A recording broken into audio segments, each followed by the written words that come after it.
दोस्तों, सदियों से मानव और विज्ञान के बीच की लड़ाई लगातार चलती आ रही है। क्योंकि एक तरफ तो मानव का मानना है कि इस दुनिया को चलाने वाली कोई तो एक ऐसी शक्ति है जो पूरी दुनिया को कंट्रोल करती है, पूरे संसार को चलायमान रखती है, जिसे ही हम प्रकृति के रूप में जानते हैं, जिसे ही हम शक्ति के रूप में जानते हैं, जिसे ही हम भगवान के रूप में जानते हैं, जिसकी पूजा पूरे संसार में अलग अलग रूपों में होती है। उन्हीं का काम है जन्म देना, उन्हीं का काम है मौत देना। इंसान के हाथ में कुछ भी नहीं है, जो कुछ भी हाथ में है वो ऊपर वाले के हाथ में है। लेकिन दूसरी तरफ साइंस भगवान के अस्तित्व को ही नकार देती है। साइंस कहती है कि इस दुनिया में भगवान नाम की कोई चीज ही नहीं है। इस दुनिया में जो भी घटित हो रहा है वो फिजिक्स के नियमों के आधार पर घटित हो रहा है, विज्ञान के नियमों के आधार पर यह दुनिया चलती है। लेकिन दोस्तों, इस दुनिया में एक ऐसी भी रहस्यमय जगह है जिसे आज तक ना तो मानव समझ पाया है और आज तक ना ही विज्ञान समझ पाया है। उसके बारे में कहा जाता है कि इस पर भगवान शिव का निवास स्थान माना जाता है, जिसे आज पूरी दुनिया कैलाश पर्वत के नाम से जानती है। दोस्तों, आज हम इसी कैलाश पर्वत के बारे में जानकारी प्राप्त करेंगे। आखिर यह कहां पर स्थित है, इसके बारे में क्या क्या मान्यताएं हैं, यहां तक पहुंचने के रास्ते कौन कौन से हैं और इसके जो भी रहस्य हैं कैलाश पर्वत के, उसके बारे में जानकारी प्राप्त करेंगे। और साथ ही जानेंगे कि क्या कैलाश पर्वत को, जो हमारे हिंदू धर्म की प्रमुख मान्यताओं में से सबसे सर्वोच्च स्थान कैलाश पर्वत रखता है, उसको क्या भारत में मिलाया जा सकता है। इन सभी के बारे में आज हम विस्तार से चर्चा करेंगे। दोस्तों, सबसे पहले जानते हैं कि आखिर कैलाश पर्वत कहाँ स्थित है। दोस्तों, हम नक्शे में देखें तो कैलाश पर्वत भारत के बिल्कुल पास में ही स्थित है। पहले तो कहा जाता है कि जब अखंड भारत था तो कैलाश पर्वत भारत में ही हुआ करता था, लेकिन भारत लगातार टूटते गया और टूटते टूटते अब इतना सा बच गया जिससे कैलाश पर्वत भी भारत से बाहर हो गया है। अब हम देखें कि नेपाल के बिल्कुल ऊपर में यहाँ पर कैलाश पर्वत स्थित है और भारत में हम देखें कि उत्तराखंड से हम जस्ट पास में ही कैलाश पर्वत यहाँ पर स्थित है। इससे कई नदियां निकलती हैं, जैसे इंडस निकलती है, सिंधु नदी निकलती है, सतलज निकलती है, गंगा निकलती है, इधर से तिब्बत होते हुए ब्रह्मपुत्र नदी निकलती है। तो यहाँ पर कैलाश पर्वत से चारों तरफ नदियां निकलती हैं। अब हम और देखें, जैसे नेपाल में यहाँ पर देखिए, नेपाल से बिल्कुल ऊपर में यहाँ पर कैलाश पर्वत स्थित है और भारत में बिल्कुल जस्ट सटा के यहाँ पर कैलाश पर्वत स्थित है। इस तरीके से हम स्थिति के बारे में देखें तो बिल्कुल भारत के पास में ही स्थित है। अब दोस्तों, हम कैलाश पर्वत की मान्यताओं के बारे में देखें तो कैलाश पर्वत की मान्यताओं में हिंदू, बौद्ध और जैन धर्म तीनों ही अपनी मान्यता प्रस्तुत करते हैं। जैसे हिंदू धर्म में मान्य तो यहाँ पर भगवान शिव का निवास स्थान माना जाता है। स्कंद पुराण में, विष्णु पुराण में, मत्स्य पुराण में, सभी पुराणों में कैलाश पर्वत की महिमा के बारे में वर्णन किया गया है। यह हिंदू धर्म का एक बहुत पवित्र या सबसे ऊंचा स्थान माना जाता है, जो हिंदू धर्म में बहुत महत्व रखता है। दूसरा, बौद्ध धर्म में हम देखें तो बौद्ध धर्म के मानने वाले कहते हैं कि यहाँ पर महात्मा बुद्ध का निवास स्थान माना जाता है। बौद्ध धर्म में भी अनेक कहानियां, किंवदंतियां हैं, जिनमें बौद्ध धर्म में कैलाश पर्वत को एक महान सम्मान के रूप में देखा जाता है, एक पवित्र स्थान के रूप में देखा जाता है। तीसरा, हम देखें जैन धर्म में, जैन धर्म के जो प्रथम तीर्थंकर थे ऋषभदेव, तो जैन धर्म के जो मतावलंबी हैं, जैन धर्म को जो मानने वाले हैं, उनका मानना है कि जो भगवान ऋषभदेव हैं उन्होंने यहाँ पर सबसे पहले ज्ञान प्राप्ति की थी, उन्हें ही यहाँ पर सबसे पहले ज्ञान प्राप्त हुआ था, जिसकी वजह से हिंदू धर्म, बौद्ध धर्म और जैन धर्म में ही, तीनों धर्मों में ही कैलाश पर्वत एक बहुत महत्वपूर्ण स्थान रखता है। अब दोस्तों, आगे हम देखें कि कैलाश पर्वत में जाने के रास्ते कौन कौन से हैं। तो भारत से अगर हम कैलाश पर्वत में जाएं तो सबसे पहले देखें तो हम उत्तराखंड से जाएंगे तो लिपुलेख दर्रा से यहाँ पर जाएंगे और कैलाश मानसरोवर की यात्रा हम कर सकते हैं। लेकिन ये जो लिपुलेख दर्रा है, यहाँ पर से जाने का रास्ता बहुत दुर्गम है, क्योंकि पहाड़ियाँ ही पहाड़ियाँ हैं, जिसकी वजह से काफ़ी जलवायु भी वहाँ पर विषम है, तो यहाँ से जाने का रास्ता काफ़ी कठिन माना जाता है। दूसरा, हम देखें तो सिक्किम के नाथुला दर्रा से हम कैलाश पर्वत जा सकते हैं। यह रास्ता लंबा पड़ता है लेकिन यह सुगम और आसान पड़ता है। कैलाश पर्वत जाने के लिए हमें क्या क्या जरूरत पड़ती है, जैसे हम देखें कि कैलाश पर्वत हम उत्तराखंड के लिपुलेख दर्रे से होकर जाएंगे तो यात्रा में कम से कम 24 दिन हमें लगेंगे, जिसमें यात्रियों को 3 दिन तक दिल्ली में ट्रेनिंग भी दी जाती है। दूसरा, हम देखें सिक्किम के नाथुला दर्रे से होकर, जिसमें 21 दिन लगते हैं, क्योंकि यह रास्ता जैसे लंबाई में तो लिपुलेख दर्रा कम है, लेकिन यह काफी दुर्गम रास्ता है, जिसकी वजह से इसमें 24 दिन लगते हैं। यह काफी आसान रास्ता है।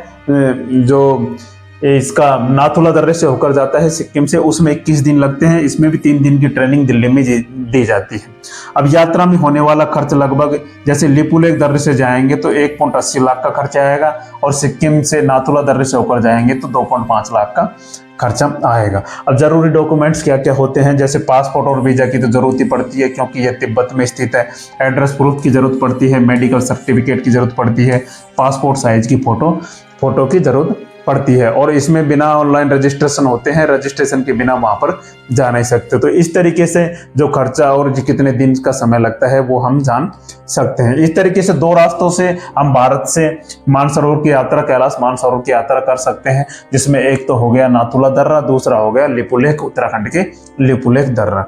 जिसमें हम आगे देखें तो जैसे यहाँ पर जैसे नेपाल के काठमांडू से हम अगर जाना चाहें तो नेपाल के काठमांडू से भी काफी आसान रास्ता हमें कैलाश पर्वत तक पहुंचने में मिल सकता है। जैसे हम यहाँ से देखें तो काठमांडू से, तो काठमांडू से यहाँ पर सागा होते हुए यहाँ पर सीधा कैलाश पर्वत जाया जा सकता है। इस तरीके से ये रास्ते कैलाश पर्वत तक जाने के लिए सुगम और उपलब्ध है। अब दोस्तों हम कैलाश पर्वत के रहस्यों के बारे में जानते हैं।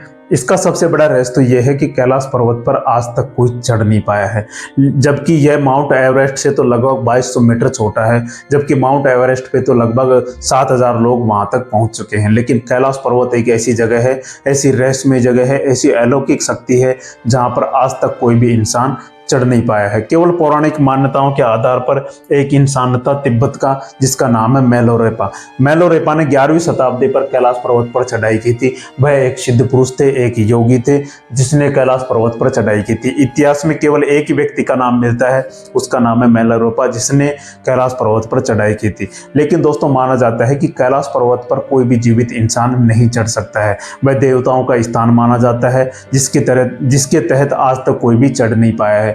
2001 में चाइना की सरकार ने वहां पर प्रतिबंध लगा दिए हैं कि 2001 के बाद तो यहां पर चढ़ने के लिए बिल्कुल मनाही कर दी गई है। दूसरा हम देखें कि कैलाश पर्वत पर चारों तरफ ओम की ध्वनि सुनाई देती है, और देखें कि कैलाश पर्वत पर ओम की ध्वनि सुनाई देने के साथ साथ यह स्वर्ग का रास्ता भी माना जाता है। धरती और स्वर्ग के बीच का एक तरीके से रास्ता माना जाता है, जिसे नासा के वैज्ञानिकों ने भी यहाँ पर काफी खोज करने की कोशिश की, इस रहस्यमय जगह के बारे में जानने की कोशिश की, लेकिन वह भी नाकाम साबित होकर लौटे, क्योंकि इसको जानना मुश्किल ही नहीं, काफी नामुमकिन है। क्योंकि यहाँ पर इलेक्ट्रोमैग्नेटिक तरंग जो कार्बनिक तरंगे हैं वो इतनी है कि इस पे यहाँ पर कोई भी चीज़ काम नहीं करती है, ना कोई इलेक्ट्रॉनिक चीज़ काम करती है, ना कोई कंपास दिशा सूचक यंत्र काम करता है। इसके बारे में कहा जाता है कि दुनिया की चारों दिशाएं यहाँ पर आकर मिल जाती हैं, जिसकी वजह से यहाँ पर कोई भी चीज़ काम करना बंद कर देती है।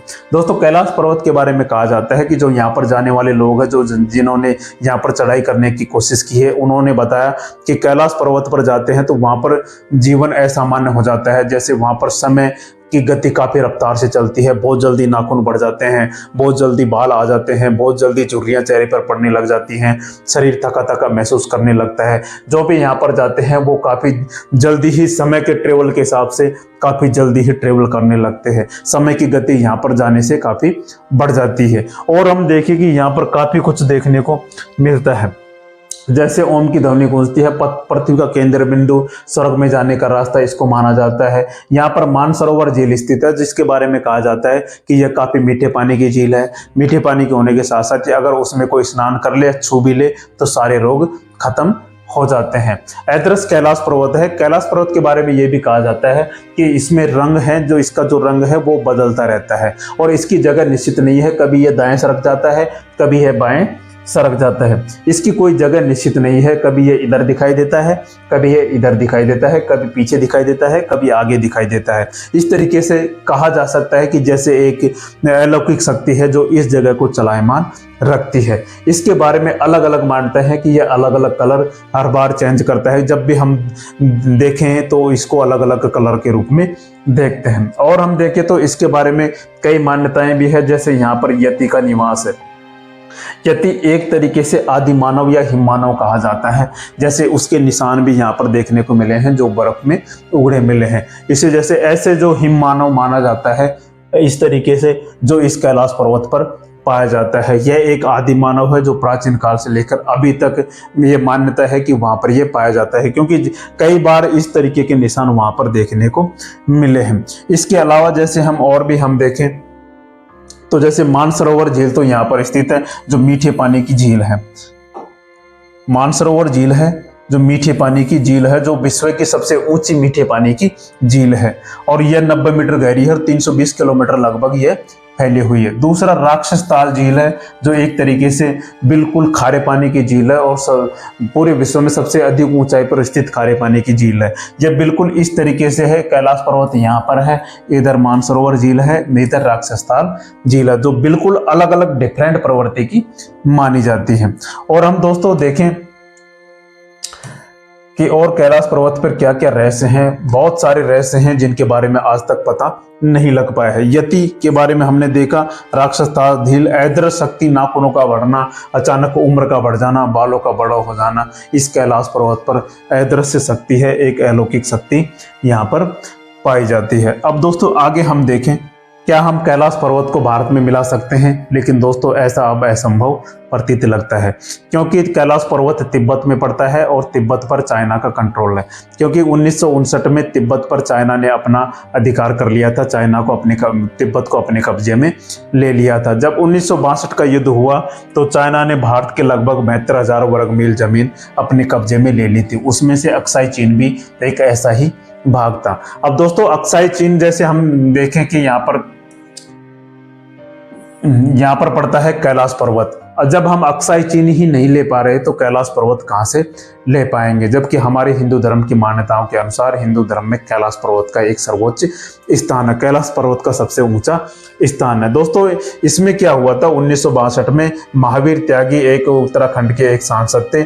उन्होंने क्या कहा था नेहरू जी से कि आपके देखते ही देखते चीन ने हमारी 72,000 वर्ग मील जमीन पर कब्जा कर लिया था, आप उसे कब वापस दिला रहे हैं? ये महावीर त्यागी हैं। इसमें नेहरू जी का एक वाक्य काफी प्रचलित हो रहा था, अभी भी प्रचलन में है। उन्होंने कहा था कि जो जमीन चली गई वो चली गई, वैसे भी वो एक बंजर जमीन थी, उस इलाके में घास का तिनका तक नहीं उगता था। तो इनके प्रति उत्तर में इन्होंने कहा था कि मैं यहाँ कुछ भी नहीं उगता, जैसे ये गंजे थे, इन्होंने कहा था कि जैसे मेरे सर में बाल नहीं है, यहाँ पर कुछ भी नहीं उगता, तो क्या मैं इसको भी काट कर रख दूं? तो इन्होंने कहा था तो क्या मैं इसे भी कटवा दूं? तो यह एक वाक्य काफी प्रचलन में अभी चल रहा है, या पहले भी यह काफी प्रचलन में चला था। जैसे हम अक्साई चीन को अभी वापस नहीं ले पाए हैं, पीओके को भी अभी वापस नहीं ले पाए हैं, तो कैलाश पर्वत तो काफी दूर की बात है। लेकिन दोस्तों एक बात हो सकती है कि कैलाश पर्वत कब हमारे कंट्रोल में आ सकता है, जब ये पूरी सृष्टि का विनाश हो जाए, फिर कभी ये दुनिया बसेगी। दुनिया बसने के साथ साथ कैलाश पर्वत हमारा होगा